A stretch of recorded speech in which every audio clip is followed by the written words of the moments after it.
bienvenidos. Comenzamos este tercer día del encuentro con una conferencia plenaria denominada Nexo Agua, Energía, Alimentos y su contribución a la circularidad de la producción animal, a cargo del doctor Julio Pascale Pallares. Julio es zootecnista graduado de la Facultad de Ciencias Agrícolas y Veterinarias de la Universidad Estatal Paulista, máster en Agronomía de la misma universidad y doctorado en Ciencias de la Ingeniería Ambiental de la Universidad de San Pablo. Es investigador de la Empresa Brasileira de Pesquisa Agropecuaria, Embrapa, en la sede Embrapa Pecuaria Sudeste, en la localidad de San Carlos, estado de San Pablo. Trabaja en los temas de manejo de agua, residuos ganaderos y evaluación de impacto ambiental de la producción animal. Es profesor del posgrado en Nutrición y Producción Animal de la Facultad de Medicina Veterinaria y Zootecnista de la Universidad de San Pablo. Creador y organizador del Simposio sobre Producción Animal y Recursos Hídricos, SPAR. Editor técnico de la serie Producción Animal y Recursos Hídricos, socio fundador de la Sociedad Brasileña de Expertos en Residuos de Producciones Agrícolas y Agroindustriales, SBERA, representante brasilero de la Red Manure South, Red de Investigación en Gestión de Agua, Efluentes y Residuos de Ganado Lechero, en conjunto con Argentina, Chile y Uruguay. Además es consultor de la FAO-LIP, Alianza sobre la Evaluación Ambiental y Desempeño Ecológico de la Ganadería, y es autor de numerosas publicaciones de referencia nacional e internacional. Le damos la bienvenida, muchas gracias por participar del ENARCIF y por sumarte a este encuentro. Bom dia, Verônica. Bom dia a todos. É um prazer estar aqui com vocês. Como vocês já perceberam, eu não falo espanhol, então eu vou falar o português de uma forma bem espaçada para facilitar que todos possam me entender. E eu agradeço o convite, a invitação da comissão organizadora e a investigadora Verônica pelo convite e também por me ajudar a traduzir os slides, que eu vou mostrar os slides em espanhol para facilitar o entendimento de todos. Ok? Posso compartilhar minha tela? Estão me escutando? Alô? Estão me escutando? Sí, Julia. Sí. Sim? Posso Perfecto. Compartilhar a tela? Sí.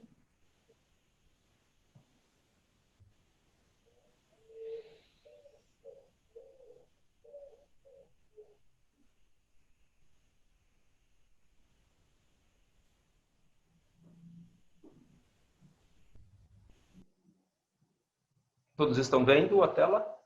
Sí, perfecto. Sim? Sí, Julio, Okay. Se ve bien. Então vamos começar. Bom, o tema da minha conversa é o nexo água, energia e alimento e sua contribuição para a circularidade da produção animal.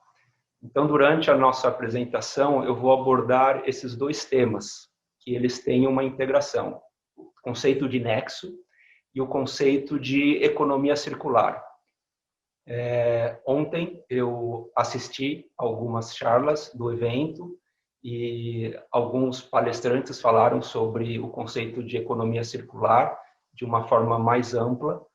Hoje eu vou abordar esse conceito mais voltado para a questão de produção animal. Bom, para nós começarmos, eu sou um investigador que gosto muito de história, porque eu entendo que se nós não entendermos a história, dificilmente nós vamos entender o presente e conseguir planejar o futuro. Então eu mostro para vocês aqui uma publicação da FAO, que é o braço agropecuário das Nações Unidas, e que foi publicada, como vocês podem ver, em 1999. Portanto, há 21 anos atrás. Tá? Essa publicação tinha o título de A Nova Revolução Alimentar, que também é chamada de A Revolução da Produção Animal. Então, há 20 anos, essa publicação dizia que o mundo estava passando por uma nova revolução alimentar, principalmente porque o consumo de proteína animal pelos países em desenvolvimento estava aumentando muito e era necessário uma grande produção desse tipo de proteína para alimentar essa grande população, principalmente dos países em desenvolvimento. Mas que deveria ser considerado que nós não podíamos cometer os mesmos erros que nós havíamos cometido na chamada Revolução Verde, onde os aspectos ambientais da produção agropecuária não foram considerados. Todos se lembram que a Revolução Verde ela se inicia em 1970, principalmente na questão de agricultura, com o uso de fertilizantes e outros insumos produtivos. E com a Revolução Verde nós temos grandes aumentos de produtividade na agricultura. Só que esse grande aumento de produtividade na agricultura teve como um dos impactos vários aspectos ambientais negativos, ok? Então, aqui, a Revolução Verde, ela se baseou num enfoque linear, né, onde o único objetivo era o aumento da produtividade. Isso resultou numa grande intensificação dos sistemas agrícolas. O que significa essa grande intensificação? Uma especialização geográfica desses sistemas. Então, nós temos numa pequena área uma grande concentração de produção. Isso nos dá ganhos de produtividade, mas isso também tem consequências ambientais. E eu estou acompanhando esse caso que está acontecendo agora na Argentina, e ele é bem um exemplo muito bom, né, de que apesar de há 21 anos atrás nós já discutirmos essa questão da revolução da produção animal, nós estamos em 2020 discutindo as mesmas coisas. Então, aqui acho que todos têm acompanhado esse caso, né, que acontece na Argentina, onde numa parceria Argentina-China se pretende construir 21 granjas industriais de suíno, com o único objetivo de exportar carne para o mercado chinês. Então, os defensores desse investimento usam como razão o grande aporte de dinheiro que vai ter, em torno de 3,8 bilhões de dólares, e a geração de empregos, em torno de 50 mil empregos. Mas, ao mesmo tempo, na sociedade argentina, existem muitos críticos, né, que rejeitam esse projeto, principalmente pelos passivos ambientais que esse tipo de implementação pode causar. Nós estamos falando aqui de granjas industriais, ou seja, de sistemas especializados com grande concentração de animal.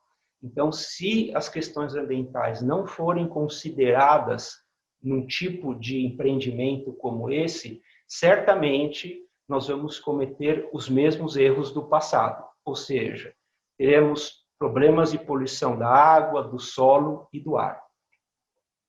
E uma outra notícia também, que foi publicada nesse jornal The Independent, do Reino Unido, que há 3 dias atrás, que isso aqui foi um movimento que aconteceu principalmente pela ala mais de pesquisadores ambientais, em que pedem que os grandes bancos parem de financiar as chamadas factory farms, como é o caso desse projeto que tem para a suinocultura na Argentina. Ou seja, o que são as factory farms? Basicamente, o que caracteriza esse tipo de fazenda é a grande concentração animal. Então, nesse manifesto que foi enviado para os grandes bancos do mundo, esses em torno de 100 pesquisadores, 100 investigadores pedem, né, que esses bancos não financiem esse tipo de projeto por uma série de consequências negativas. Entre essas consequências negativas, as questões ambientais e sociais que projetos como esse podem causar. Então, nós estamos, a partir de... mesmo que nós tenhamos discutido muito isso nos últimos 20 anos, a relação produção animal e meio ambiente, E certamente nós evoluímos, né? Se nós olharmos os nossos sistemas de produção há 20 anos atrás e o que nós temos hoje, nós temos um padrão ambiental melhor de produção de proteína animal. Mas ainda nós temos muitas fragilidades, muitas incertezas de como gerar essa proteína animal sem causar danos, sem causar prejuízos ambientais. E eu trago aqui, e aqui é uma observação minha, que nós estamos vivendo uma nova revolução na produção animal. E essa revolução, ela tem dois nomes aí. As proteínas animais de base vegetal e de base celular. Acredito que vocês também já ouviram sobre isso. Hoje o que nós temos disponível para o consumo são as carnes vegetais. Por exemplo, eu não sei como está essa situação na Argentina, mas aqui no Brasil, eu vivo numa cidade de 200 mil habitantes, no interior do estado de São Paulo, e em qualquer mercado da minha cidade, eu já encontro uma grande variedade de carnes vegetais, na forma de hambúrgueres, de salsichas e outros tipos de alimentos. Estudos mostram que em 2025 nós teremos para consumo as chamadas carnes celulares a um preço acessível à população. E se vocês visitarem as páginas eletrônicas dessas empresas, a Impossible Foods, Perfect Day, que produz leite com base vegetal, a Not Milk, que é uma empresa chilena também que está crescendo muito, uma startup que produz vários alimentos de base vegetal, em todas essas empresas, todas essas startups, têm em comum uma das justificativas para produzir esse tipo de alimento que eles são ambientalmente mais corretos. Ou seja, por exemplo, que a pegada de carbono, a pegada hídrica, a pegada ecológica, com uma análise de ciclo de vida desse tipo de alimento, ela é mais positiva se nós compararmos isso com a proteína convencional, aquela que nós produzimos hoje com animal na fazenda, ok? Esses estudos ambientais, eles ainda são muito iniciais, mesmo porque o processo industrial de carne celular ainda não está totalmente dominado, então isso nos impede, não é possível fazer uma análise ambiental completa se você não conhece o processo industrial por trás disso, mas certamente esse tipo de situação, essa discussão, nós que trabalhamos com proteína animal, nós temos que saber discutir isso e gerar os estudos, porque mesmo que a carne convencional ou a proteína animal convencional tenha um impacto ambiental maior do que essas carnes vegetais ou de base celular, nós devemos mostrar para a sociedade que nós podemos produzir essa carne convencional de forma ambientalmente correta. Todos os estudos indicam que, mesmo que essa carne celular seja produzida em grande quantidade a um preço acessível, nós não vamos deixar de ter a carne convencional. O que vai existir no futuro é uma divisão do mercado entre proteínas animais de base vegetal e celular e proteínas animais de base convencional. Hoje o que prevalece no mercado são as proteínas convencionais. No futuro, haverá uma divisão maior entre essas proteínas novas, vamos dizer assim, e as proteínas convencionais. Um outro tema que está muito presente em toda a discussão, que certamente vocês já escutaram sobre isso, que são os Objetivos do Desenvolvimento Sustentável, que são 17 objetivos. Esses objetivos foram propostos em 2015 pelas Nações Unidas. Vários países assinaram esses objetivos, entre eles Argentina e Brasil. E o mundo inteiro hoje trabalha para que em 2030 nós conseguimos atingir esses objetivos. Alguns deles estão relacionados diretamente a nós que produzimos alimentos, né? Como o objetivo 2, que trata sobre a fome no mundo, o objetivo 6, que fala sobre o uso da água, inclusive o uso da água pela agricultura e ganaderia. Um objetivo que trata aqui das mudanças climáticas, o objetivo 12, que trata de consumo responsável. Hoje é possível se ver na mídia muitas campanhas contra o consumo de proteína animal, porque ela não seria uma proteína sustentável, e tudo isso se insere nesse objetivo 12. Então, também, essa é uma situação que nós temos que considerar no nosso dia a dia de atividade e auxiliar, né, o mundo a atingir esses objetivos. Bom, vamos falar um pouquinho sobre o conceito de nexo. Esse nexo, água, energia e alimento. Apesar de o conceito ser relativamente novo, esse conceito ele foi definido nessa conferência que aconteceu em 2011 na cidade alemã de Bonn. Okay? Então, ele já tem aí 9 anos que esse conceito foi definido e está sendo trabalhado por várias instituições no mundo. Só que a origem desse conceito, nós podemos dizer que ela é muito anterior a 2011. E nós podemos esses autores traçaram uma linha histórica, principalmente do debate público em termos de políticas ambientais e o debate científico quanto à sustentabilidade, né? E nós vemos que desde o século XIX, lá onde existe a Revolução Industrial, a questão ambiental já se fez presente, porque houve uma grande ruptura no mundo com a Revolução Industrial, né? Não só de como produzir, mas a questão de pessoas migrando para cidades. Então, isso foi uma grande ruptura na sociedade mundial. Já em 1950, 1960, ontem nós vimos alguns palestrantes falarem sobre externalidades. Então, esse foi sempre uma questão muito discutida, porque nós produzimos e sempre consideramos os resíduos, os dejetos, como externalidades do sistema de produção. Esse tipo de abordagem, ainda hoje, ele está presente, mas ele não deve ser mais aceito, porque a gente não pode tratar a questão ambiental como externalidade. Aí nós vamos evoluindo, na década de 70 e 80, onde o movimento ambiental teve um grande crescimento, a sociedade cada vez mais se preocupando com as questões ambientais.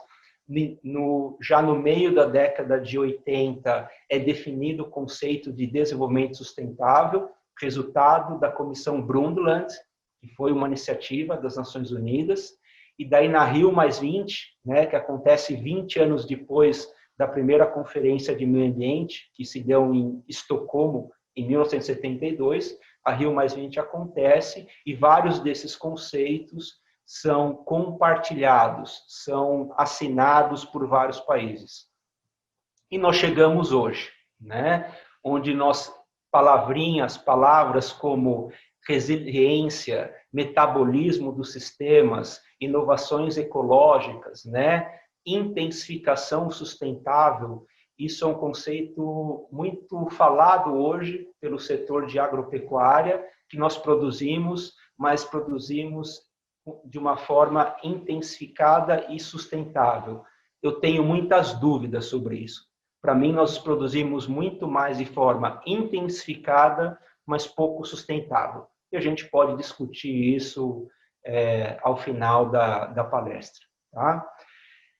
E daí nós temos o IPCC, que se torna uma instituição muito presente na sociedade mundial, gerando seus trabalhos, dizendo que as mudanças climáticas são resultado das ações humanas, e tudo isso pode ser resumido numa nova época geológica que nós estaríamos vivendo, chamada de antropoceno.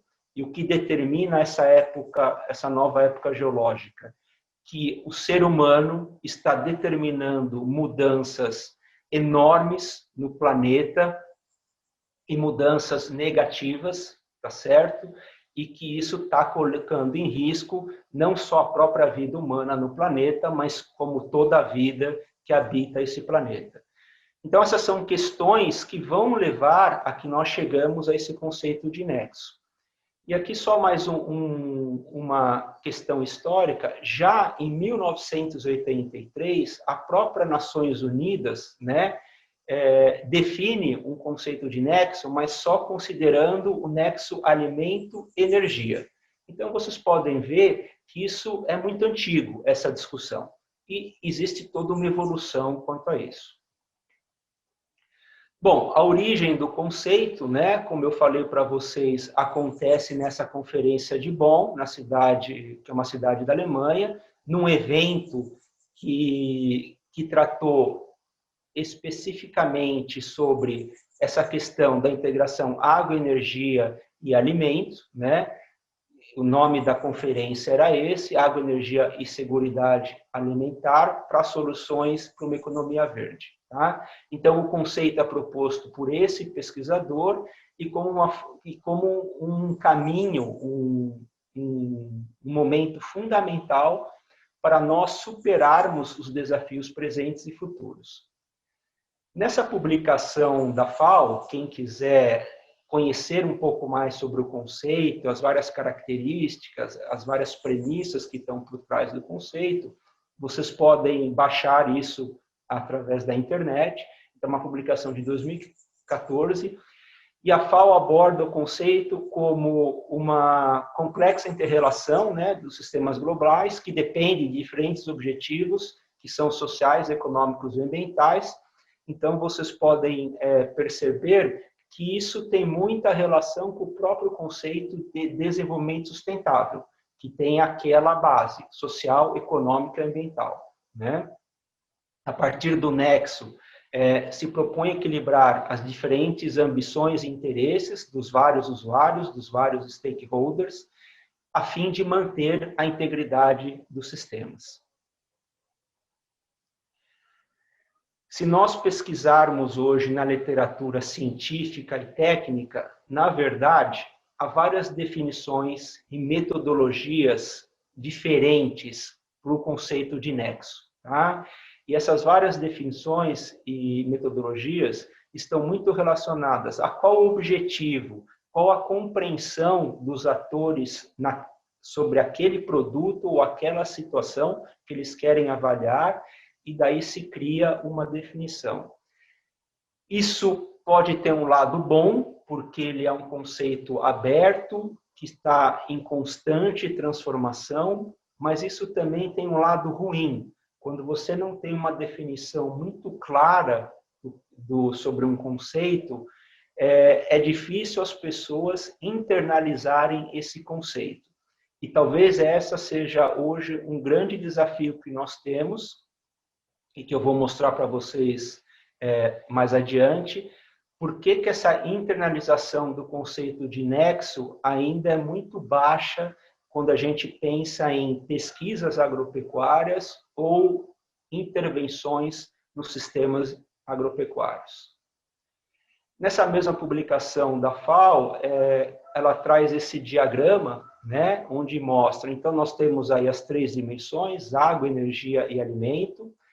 O conceito de nexo, ele é muito baseado num amplo diálogo, numa ampla conversa entre todos os atores, todos os stakeholders. Então, não é um conceito vertical, é um conceito horizontal. Não há hierarquias, todos têm a mesma posição, todos têm o mesmo poder de decisão e devem discutir, devem conversar para se atingir os objetivos daquele grupo. Nós temos os drivers desse conceito, e esses drivers eles são muito bem conhecidos por nós. Crescimento populacional, urbanização, diversificação das dietas, mudanças de padrões culturais, as próprias mudanças climáticas, né? Os sistemas de governança, e hoje se usa muito a palavra compliance, né? Os tratados internacionais, né, e tanto o Brasil como a Argentina, grandes exportadores de commodities agropecuárias, então isso nos afeta muito, né? As transformações agrícolas e tecnológicas.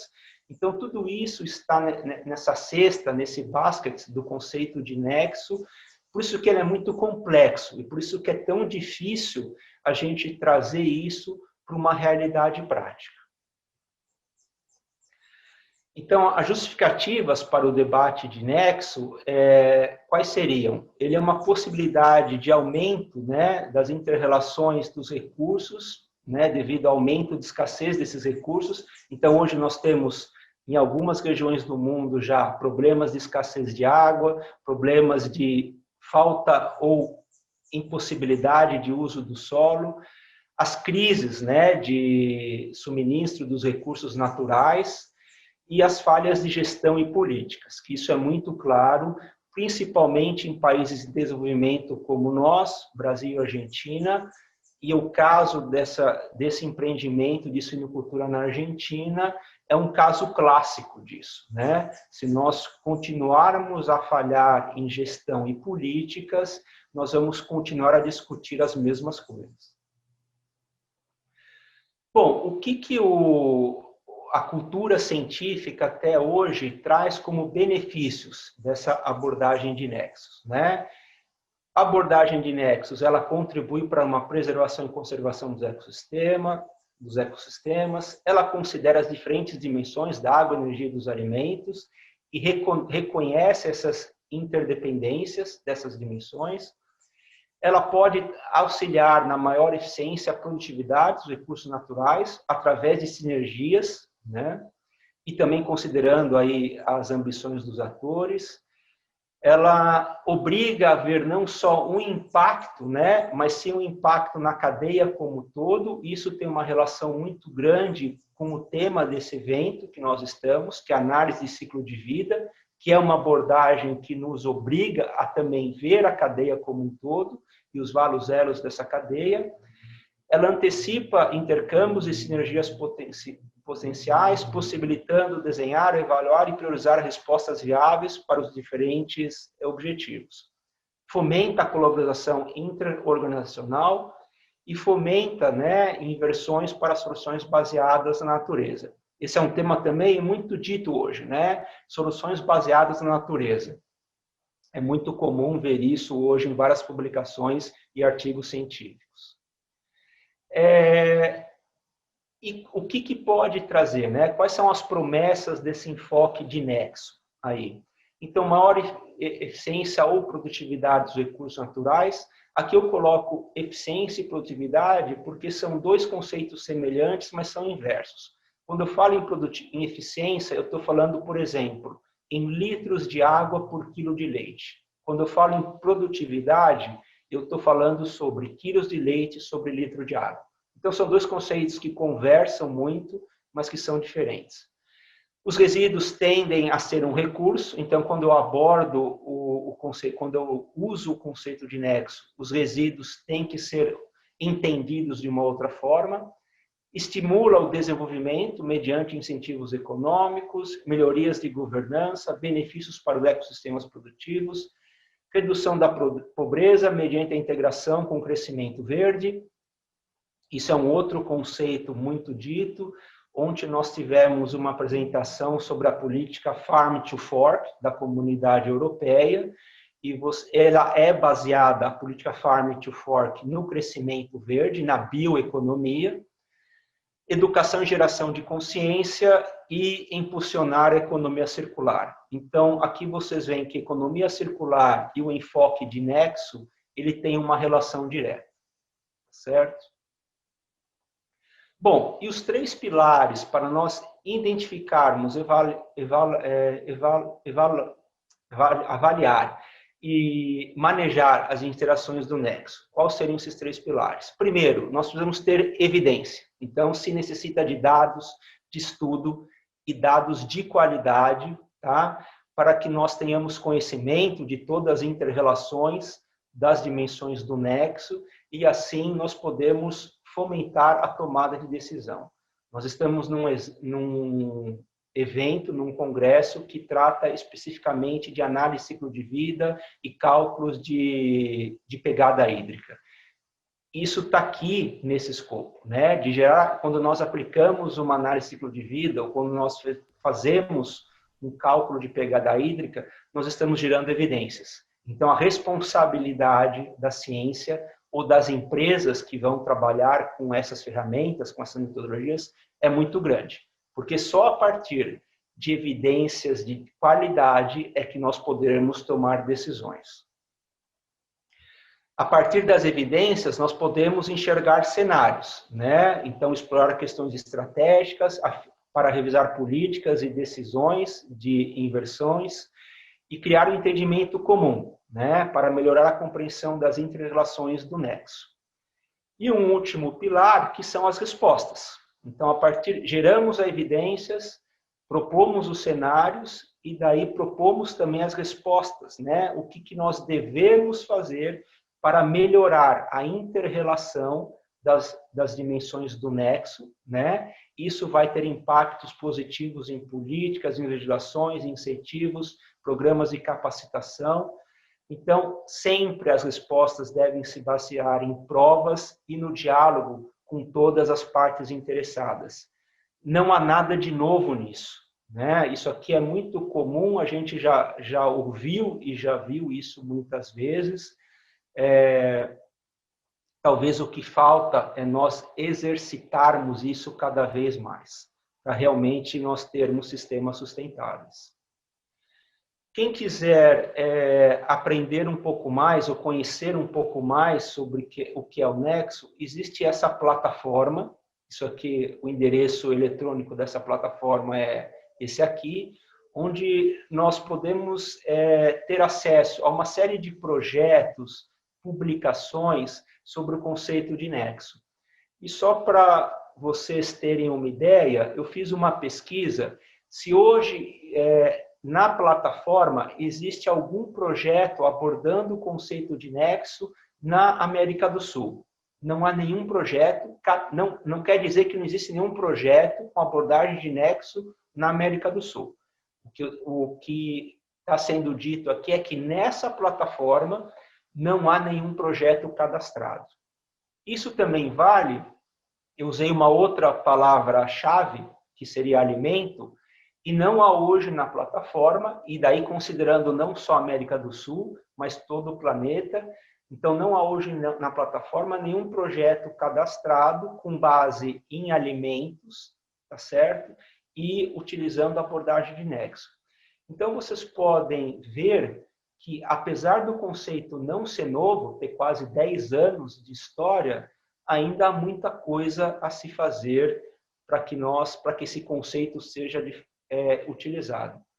E aqui uma outra pesquisa que eu fiz na Scopus, que daí é uma base de estudos científicos, e usei 3 palavras-chave aqui: nexus se relacionando com livestock, que envolveria toda a produção animal, nexus com ganaderia leiteira e nexus com ganaderia de corte.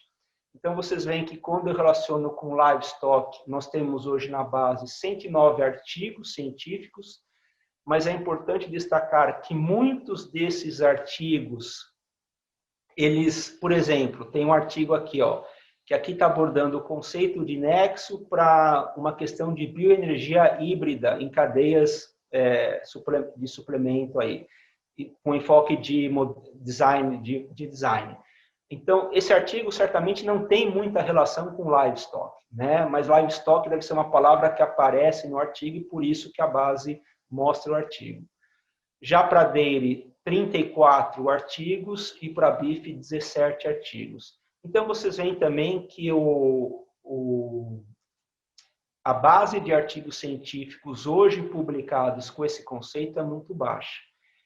Esse ano, isso aqui é uma revista científica chinesa, da Academia Chinesa de Ciência, e é a única revista que existe até o momento que aborda, tanto que o título do jornal é Water Energy Nexus. Eu coloquei a palavra livestock para ver se tinha artigos, né, relacionados a isso nessa revista hoje. Veio um artigo aqui, quando eu coloco livestock. E vocês podem ver que pelo título do artigo não tem muita relação com produção animal. O artigo trata aqui de DAM, que seriam reservas, né, de água, operação de reservas de água e a competição pelo uso da água nos usuários que estão abaixo da represa. E quando eu coloco o beef, até o momento, não tem nenhum artigo publicado nessa revista com o conceito de nexos.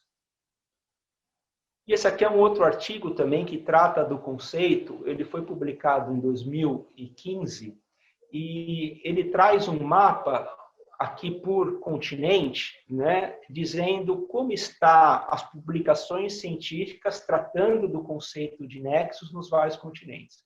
O conceito de nexos, quando nós abordamos ele, obrigatoriamente você não tem que abordar as 3 dimensões, água, energia e alimento. Você pode abordar 2 dimensões, como por exemplo, água e alimento, água e energia, aqui as 3 dimensões, água, energia e alimento, e aqui uma dimensão clima relacionada ao nexus. Vocês podem perceber que, para a maioria dos continentes, a abordagem é bidimensional, ou seja, é sempre 2 dimensões do nexo, e não as 3 dimensões. As 3 dimensões, que seria aqui em vermelho, em rojo, é o que aparece em menor quantidade na maioria dos continentes. Porque é muito mais fácil nós fazermos uma abordagem de 2 dimensões do que fazermos uma abordagem de 3 dimensões. Então, isso mostra que nós temos que evoluir também nesse sentido. Bom, vamos agora mudar um pouco o tema e falar um pouco sobre a economia circular. Então, eu trago aqui o que seria a cultura atual que nós temos hoje, de uma economia linear, né? Baseadas em cadeias de valores individuais, onde o único objetivo é produzir grande quantidade com o menor custo ambiental, né? Sem se preocupar com o custo ambiental, ok? Isso não é mais aceito, não deveria ser mais aceito hoje, porque é insustentável. E daí eu deixo uma pergunta, isso está correto? Né? Então, essa cadeia linear, essa economia linear, ela está baseada em extrair, produzir, consumir e descartar. E isso ainda é o que nós fazemos hoje. Né? E o que seria essa economia circular? Então, esse termo ele é originado de um outro termo que nasceu dentro das indústrias, no conceito de ecologia industrial. Então, ela se define como a economia que tem como objetivo reduzir o consumo de recursos, as emissões, fechando-se o ciclo de materiais e de resíduos. Né? A economia circular, ela implica em cambiar o enfoque de eficiência de um só produto para a eficiência de um conjunto como um todo. Então, vocês veem aqui uma grande relação quando nós pensamos numa abordagem de análise de ciclo de vida. As perdas devem ser evitadas, então se fala em recuperar, reconstruir e reciclar. Tá? E requer uma perfeita integração entre as cadeias de valor agrícolas e pecuárias. E aqui nós vemos uma outra interação também grande com o conceito de nexo, onde o nexo também requer uma grande integração entre as dimensões. A economia circular, ela tem 2 fluxos de materiais. Os materiais biológicos, desenhados para poderem reingressar à biosfera, e os materiais técnicos, que eles são desenhados para circular no sistema de produção sem ingressar na biosfera, ok? Eles não voltam para a biosfera, podendo ser reutilizados ou reciclados. Os recursos podem circular de diversas formas, mediante o uso de diferentes tecnologias e a criação de novas cadeias de valor. Existe uma confusão entre o que é bioeconomia e o que é economia circular. Então, a bioeconomia é definida como uma economia que utiliza recursos biológicos renováveis, como os desechos animais, tá? Para produzir alimentos, materiais e energia. E pode não ser necessariamente circular. Eu falei para vocês que hoje a política do Farm to Fork da Comunidade Europeia, ela fala muito em bioeconomia, ela fala muito em economia circular, mas existem alguns trabalhos científicos que criticam essa política Farm to Fork, porque ela é muito baseada em uma bioeconomia e que preza somente pela eficiência de uso de recursos. E muitas vezes somente a eficiência de uso de recursos não significa uma circularidade do sistema. Eu vou dar um exemplo claro, né? Hoje se fala muito, quando se pensa em ganaderia, em eficiência de emissão de gás carbônico. Então, o que nós queremos? Produzir a mesma quantidade de carne com a menor quantidade de gás carbônico equivalente. Isso é uma relação de eficiência. Necessariamente, um sistema mais eficiente, ou seja, que produza a mesma carne com menor emissão de gases do efeito invernadeiro, não quer dizer um menor impacto ambiental absoluto. Existe um outro conceito que nas ciências ambientais nas ciências ambientais e econômicas é histórico e é muito dito, que é o conceito de efeito rebote. O que quer dizer? Muitas vezes você ter ganhos de eficiência significa você ter maiores consumos absolutos daquele recurso, porque as pessoas, os sistemas econômicos, eles têm ganhos de eficiência, mas eles aumentam o uso do recurso em paralelo. Então, na verdade, você não vai ter grandes ganhos ambientais. Então, nós precisamos tomar cuidado com isso, ok? Quando nós tratarmos desses conceitos. E aqui eu trago um autor, isso aqui é um trabalho científico publicado em 2019, que ele faz um apontamento, né, uma observação, que um sistema alimentar completamente circular pode ser uma utopia, porque devido às interações e complexidades, ele está intrinsecamente associado a perdas, que são parcialmente impossíveis de serem recuperadas ou seguirem no ciclo, né? Então, é um conceito ainda novo que também é difícil a sua internalização quando a gente pensa na prática, no dia a dia dos sistemas alimentares. E aqui alguns exemplos que são tidos como exemplos de economia circular em produção animal, para vocês terem uma ideia de como isso está sendo abordado hoje. A Animal Task Force é um grupo europeu que trabalha especificamente com produção animal, e ela tem aqui um vision paper sobre economia circular em produção animal, e vocês podem ver aqui o que esse vision paper traz, né? Você tem aqui o sistema de produção animal, que vai gerar um manure, o dejeto, que pode ser utilizado como fertilizante no solo, que vai alimentar a cultura vegetal, que volta como alimento. Isso está inserido numa cadeia, num supply chain maior, né? Que envolve aqui a agroindústria, que vai fornecer bioprodutos, que são alimentos para esse animal. Esse animal pode voltar para essa indústria alimento, fibra e energia, aqui a agricultura também. E tem um contexto maior ainda, né, da sociedade, da biosfera. Esse aqui é a Universidade de Wageningen, uma universidade holandesa, muito conhecida, um grande referencial em produção animal e pesquisas na área ambiental. E eles trazem aqui também uma visão de economia circular, onde eu tenho aqui a agricultura, que é alimento para os animais, que gera o seu resíduo, que vai ser usado como um fertilizante no solo, e aqui eu tenho um ciclo circular.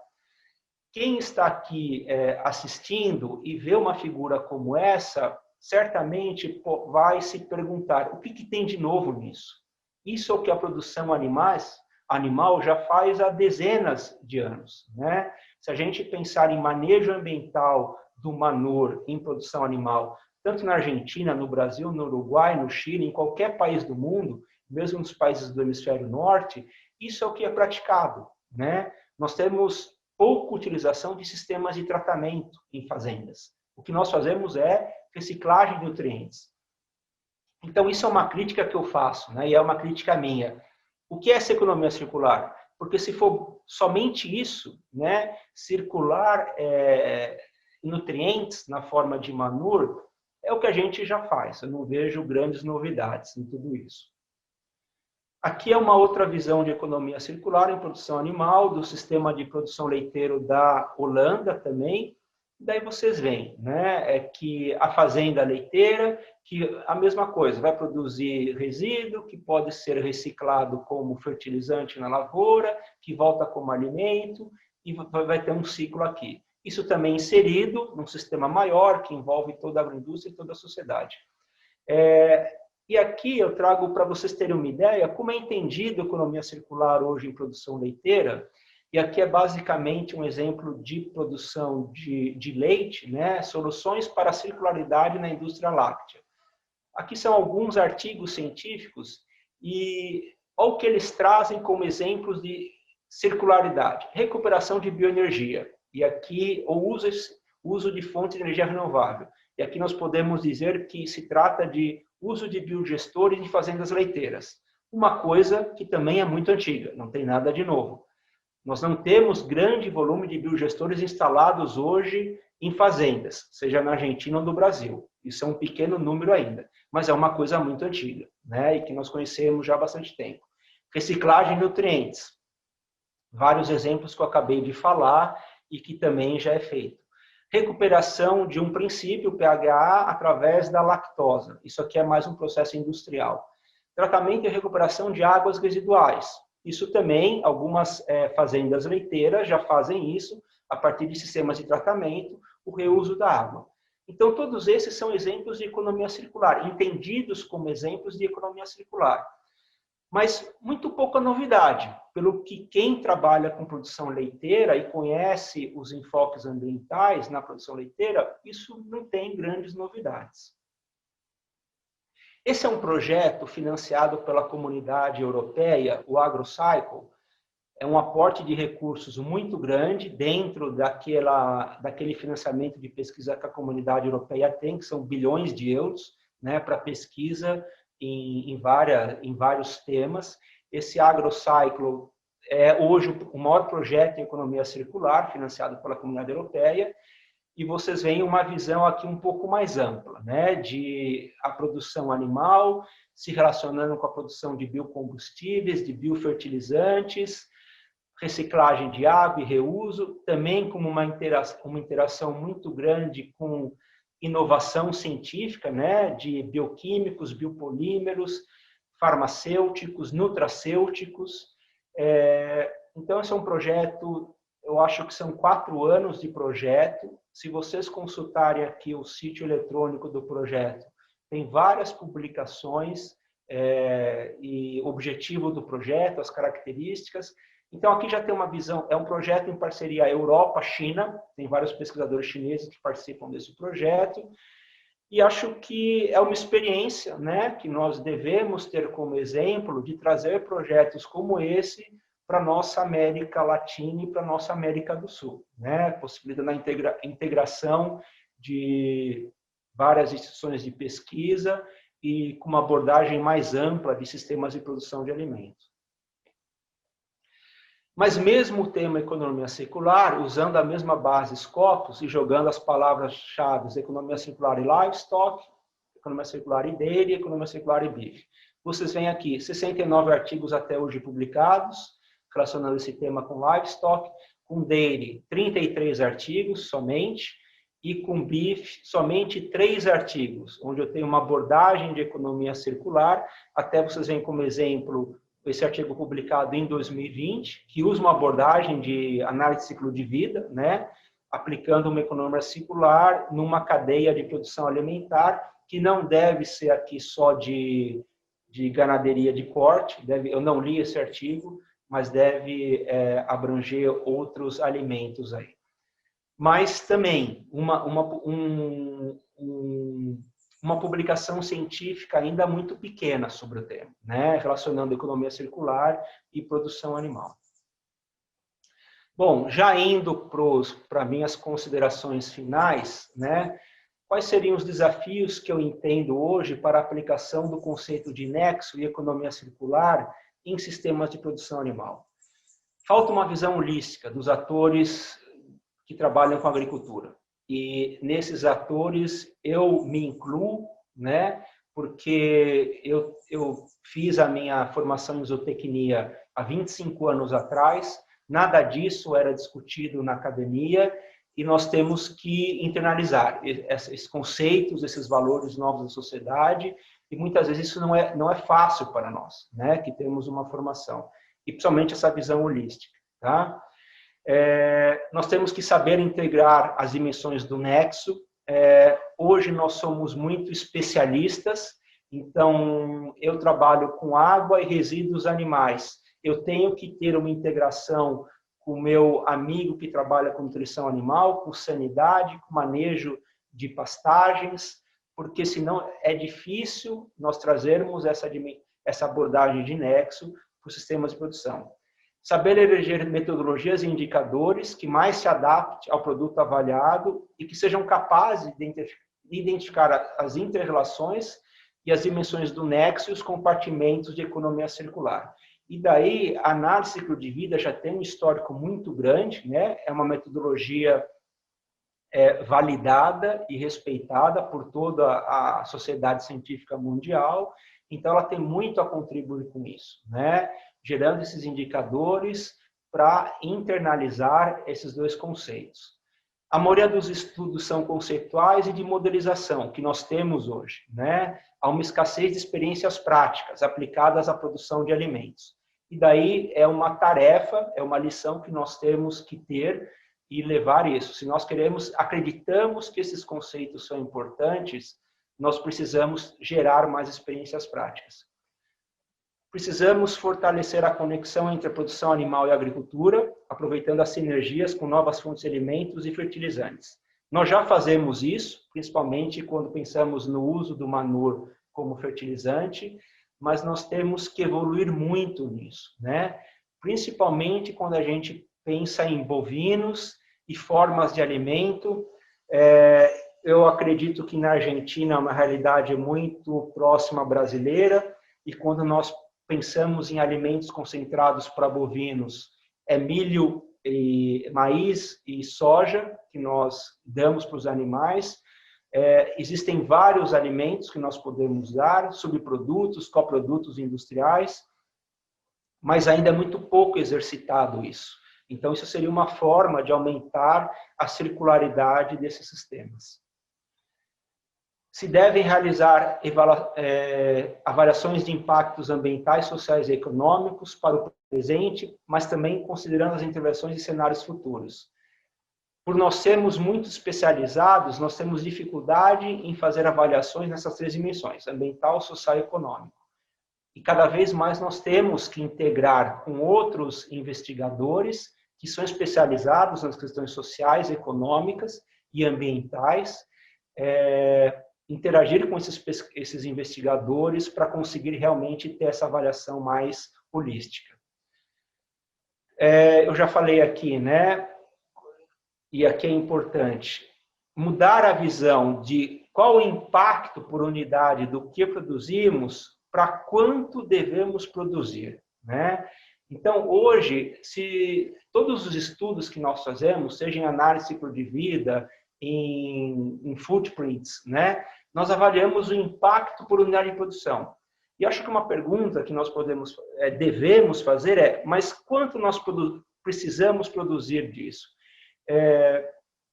Existem trabalhos da FAO, né, que isso está muito claro, que nós já produzimos muito mais alimentos do que hoje as 7 bilhões de pessoas no mundo necessitariam consumir, considerando uma ingestão diária entre 2.200 a 2.500 quilocalorias por pessoa por dia. Nós já produzimos mais alimentos do que essa necessidade, né, que hoje tem da população mundial.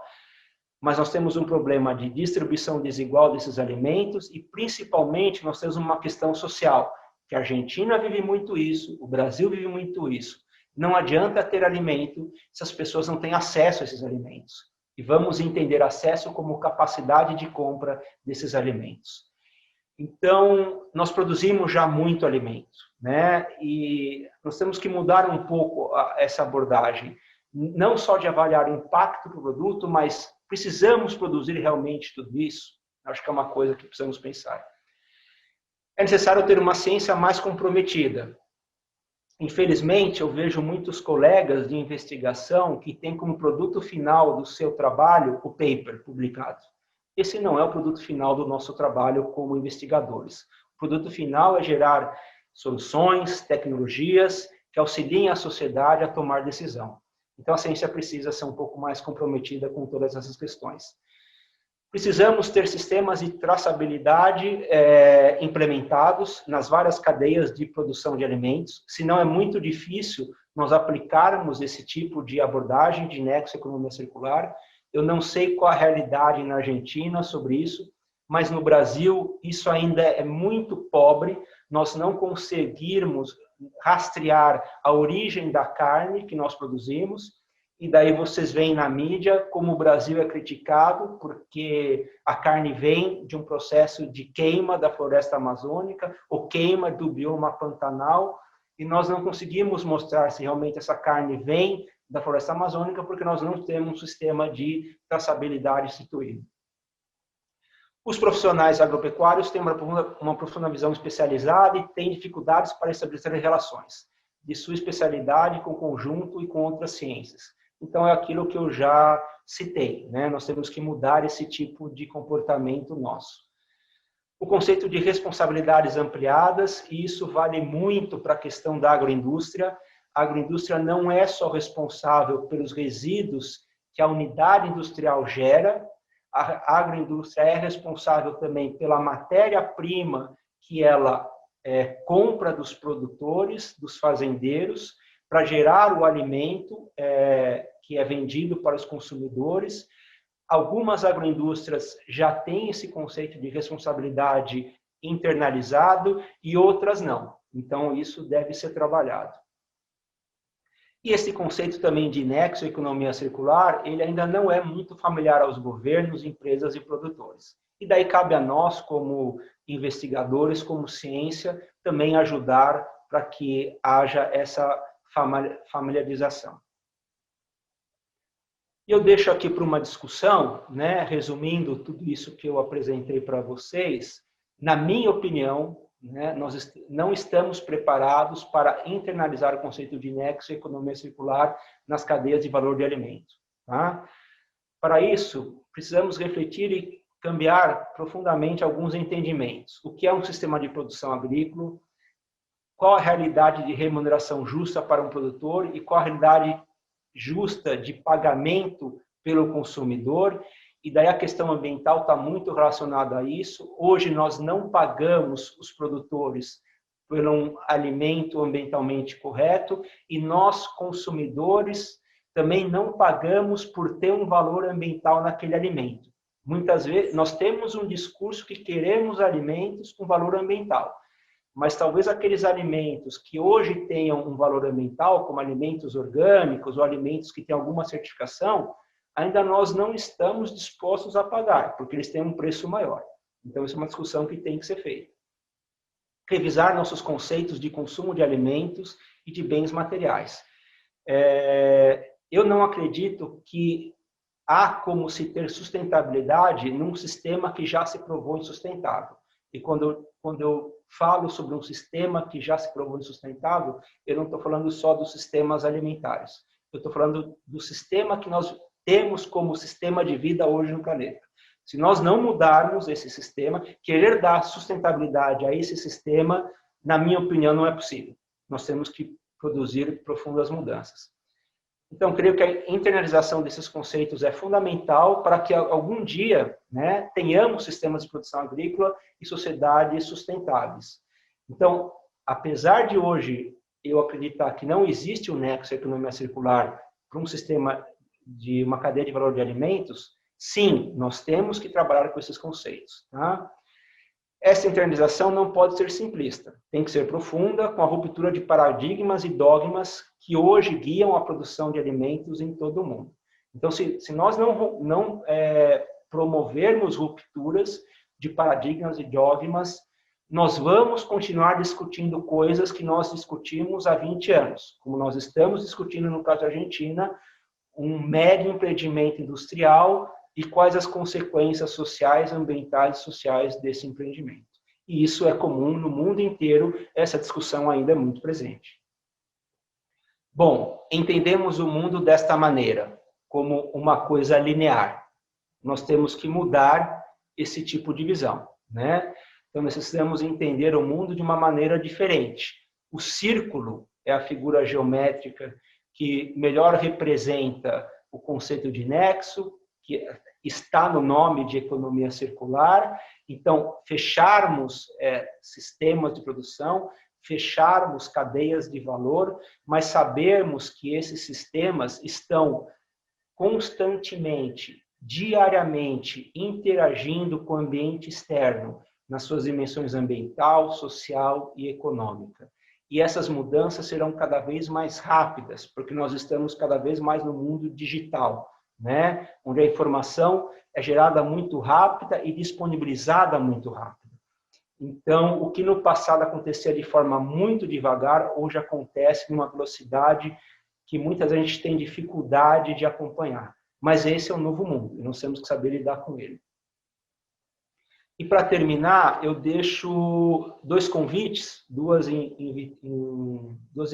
invitações para vocês, de um evento que nós vamos promover agora 22 e 23 de outubro, é o Simpósio em Produção Animal e Recursos Hídricos. A minha amiga Verônica Charlon já foi uma painelista nesse simpósio há alguns anos. Esse é o único evento no Brasil que trata sobre esse tema. Pela primeira vez vai ser digital, como esse evento de vocês. Ele é gratuito, né? E a inscrição pode ser feita aqui nesse link. E no dia 21 de outubro, eu vou oferecer uma capacitação também online em manejo da água e produção animal. Aqui tem o link para a inscrição. Esse é um evento pago, ele tem um pequeno valor.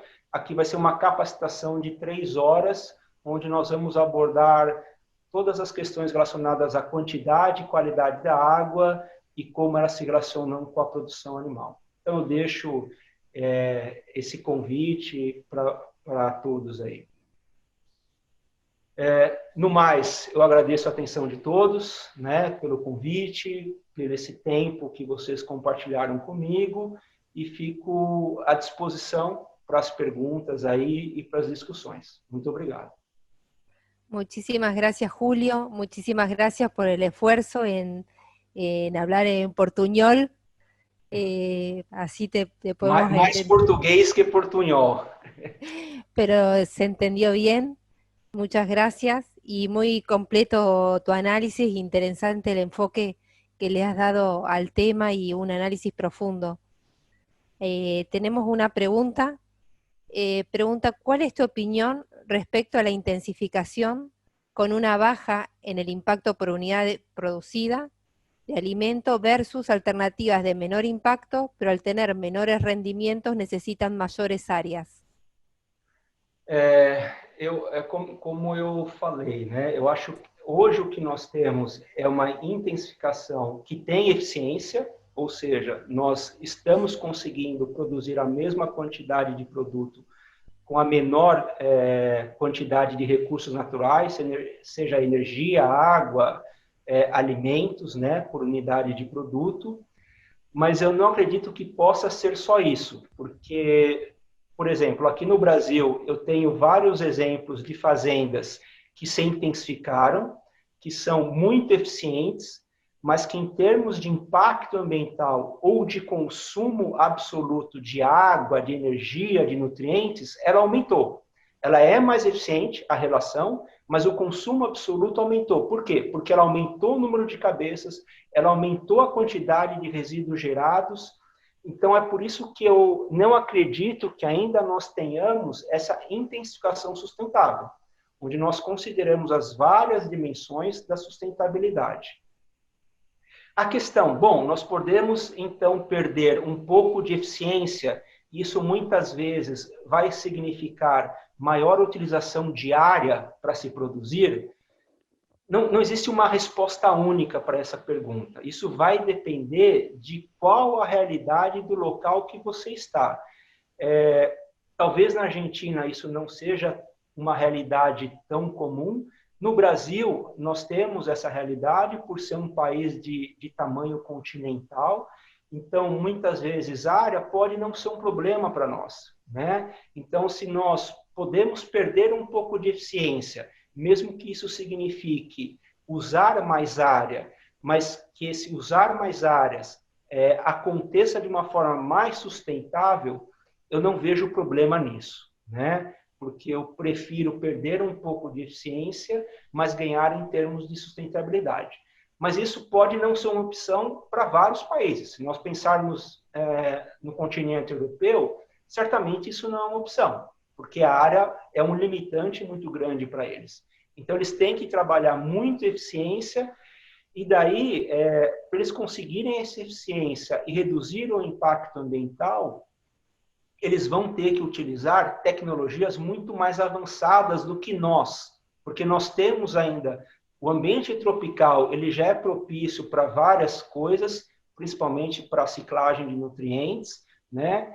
E então os europeus vão ter que usar tecnologias de tratamento muito mais avançadas, né? Se eles focarem muito na eficiência, eles vão ter que partir, e como já está acontecendo tanto na Europa como na América do Norte, isso já acontece, o uso de tecnologias avançadas para conseguir reduzir esse impacto ambiental, mesmo tendo ganhos de eficiência.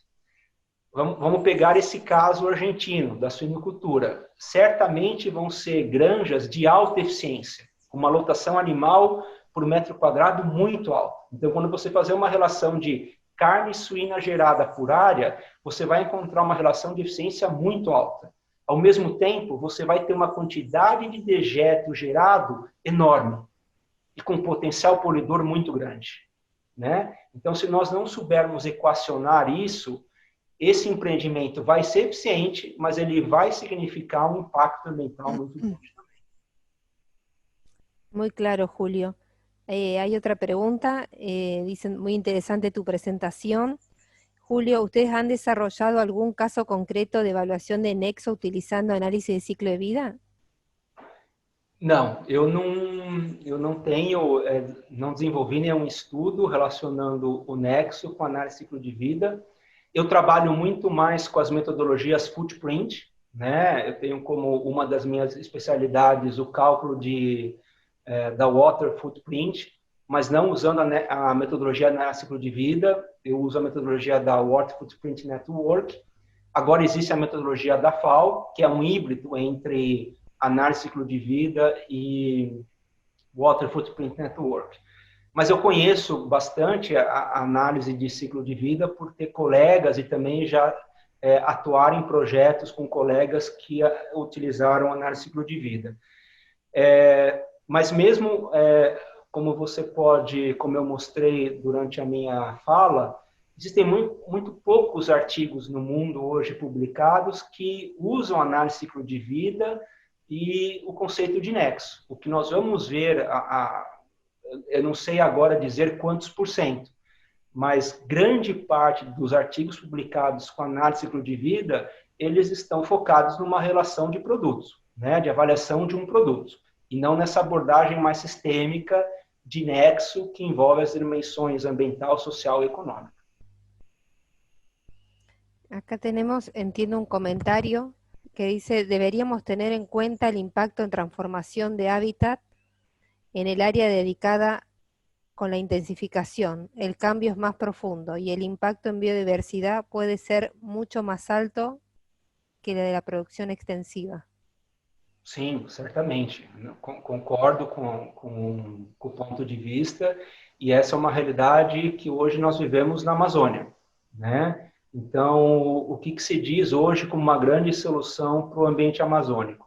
Nós temos que aumentar a nossa unidade animal por hectare. Hoje, a média na Amazônia é de uma unidade animal bovina por hectare, ou seja, uma média muito baixa, tá? Nós já temos tecnologias aqui adaptadas para a realidade amazônica, que essas unidades animais podem chegar a 3 ou até 8 unidades animais por hectare, dependendo da época do ano. Nós conseguimos fazer isso. Certamente nós vamos poupar terra, e poupar terra na questão amazônica significa preservar e conservar a biodiversidade, porque nós não vamos destruir florestas. Nós estamos dando eficiência a áreas que já foram abertas, tá? Então, esse é um argumento muito forte. Só que essa intensificação que está sendo feita hoje na Amazônia também é uma intensificação baseada no uso enorme de fertilizantes, na forma de nitrogênio, fósforo e potássio, porque você precisa produzir pastagem para alimentar esses animais e ter maior relação de unidades animais por hectare, E muitas vezes esses fertilizantes estão sendo utilizados em excesso. E nós já temos estudos mostrando, né, por questões de runoff ou de percolação superficial, que esses elementos estão chegando nas águas amazônicas, né? Então, simplesmente fazer a intensificação sem considerar também os passivos ambientais dessa intensificação pode ser um risco. Eu não quero deixar a ideia aqui que eu sou contra a intensificação. Eu não sou contra a intensificação. Eu sou contra uma intensificação que ainda tem um foco linear, que ela não enxerga a intensificação como um processo que tem seus passivos ambientais. E a história científica, a história da produção animal é muito rica em mostrar que essa intensificação linear traz uma série de passivos ambientais. Nós temos que aprender com isso. Nós não podemos cometer os mesmos erros do passado. Tenemos otra pregunta, Julio. Dice, ¿ustedes han estudiado los cambios directos e indirectos del uso del suelo en relación a la intensificación de la producción? Sim, nós temos vários estudos na Embrapa. Eu vou entender, talvez quem fez a pergunta pode depois explicar, mas eu vou entender como os usos indiretos, por exemplo, o sequestro de carbono, né, que hoje é entendido como um benefício indireto desse cultivo dos solos. Eu não sei como na Argentina isso está sendo trabalhado, mas aqui no Brasil hoje existe uma tendência muito forte de falar em serviços ambientais, prestação de serviços ambientais pelo produtor rural. O sequestro de carbono seria uma forma de prestar esse serviço através do sequestro de carbono pelo solo. Então, ainda por estarmos numa região tropical, né, grande parte do Brasil está na região tropical, a capacidade de sequestro dos nossos solos é muito grande, né? O que talvez na Argentina, por estar numa região mais temperada, não seja tão grande, como no Uruguai, como no Chile. Mas é uma discussão que está presente e nós temos muitos trabalhos científicos e até hoje existe uma política brasileira que chama agricultura de baixo carbono, que dá crédito financeiro para os produtores para implementar esse tipo de ações nas propriedades que vão reduzir a emissão ou aumentar o sequestro de carbono via solo. Não sei se era isso a pergunta, mas qualquer coisa. Jorge, no sé si está respondida, si no, bueno, queda abierta. Mientras tengo otra pregunta para Julio, que es, Julio, ¿cómo evalúa el enfoque de Nexo en contexto de la crisis global sanitaria, donde muchos países dependen en gran medida de su aumento de balance comercial en base a las exportaciones de materias primas? ¿Cómo ve esta necesidad y ese diálogo en perspectiva con el concepto de Nexo presentado? Não tenho resposta para essa pergunta, né? É uma pergunta extremamente complexa. Eu não sei, né? É difícil responder mesmo porque eu estou dentro daquele grupo. Aqui no Brasil, e acho que na Argentina se fala também que após a pandemia nós teremos um novo normal, que o mundo será diferente. Eu particularmente não acredito nisso. Principalmente pelo que eu estou vendo no Brasil. Acho que todos acompanham a realidade da pandemia no Brasil e vê o quanto nós estamos sofrendo com toda essa pandemia. Mas mesmo vendo a realidade no mundo, a gente já tem indicativos da China, dos Estados Unidos, a China principalmente, que já passou, né, grande parte do processo da pandemia, que ela voltou a ter níveis de emissões iguais a antes da pandemia, né? Então a pergunta é, a pandemia ensinou alguma coisa para nós? Nós realmente vamos mudar a nossa relação entre seres humanos e de seres humanos com o meio ambiente? Até o momento eu não acredito nisso, né? Que a lição foi suficiente. Mas certamente o conceito de nexo ajudaria muito a nós irmos para o mundo pós-pandemia diferente, justamente porque ele promove a inter-relação entre as várias dimensões. a pandemia, como o próprio nome diz, é uma coisa global, que tem vários aspectos, que nós temos que saber relacionar esses aspectos. E como quem fez a pergunta colocou, nós somos países produtores de commodities agropecuários, Brasil e Argentina. A nossa economia está baseada nisso. Qualquer mudança que a gente queira fazer e que talvez possa ter impacto em a gente reduzir a nossa produção de commodity, hoje não seria aceita pela nossa sociedade, né? Porque isso nós já temos um problema econômico muito grande, tanto na Argentina como no Brasil. Nosso PIB é muito pobre. No Brasil nós tivemos uma queda de 10% do PIB. Então, eu posso falar, não, vamos diminuir a área de plantio de soja para ser mais sustentável. Isso não vai ser aceito pela sociedade, né? Então, eu não sei responder essa pergunta tua, né? Eu sei que o conceito de nexo ajudaria a gente a entender o mundo de forma diferente, né? Aplicando esse conceito. Mas como fazer isso, e se isso vai acontecer de fato, pelo menos no curto prazo, eu não consigo enxergar, né? E alguns podem, eu gosto de falar, não que eu seja um pessimista, entende essa, Vera, entende essa palavra, pessimista? Sim. Sim? Eu não sou um pessimista, eu gosto de dizer que eu sou um realista, né? Então, eu gosto de falar, eu tenho a minha opinião, mas eu me baseio em fatos, em estudos que estão aí. Então, a realidade que eu vejo hoje não me mostra,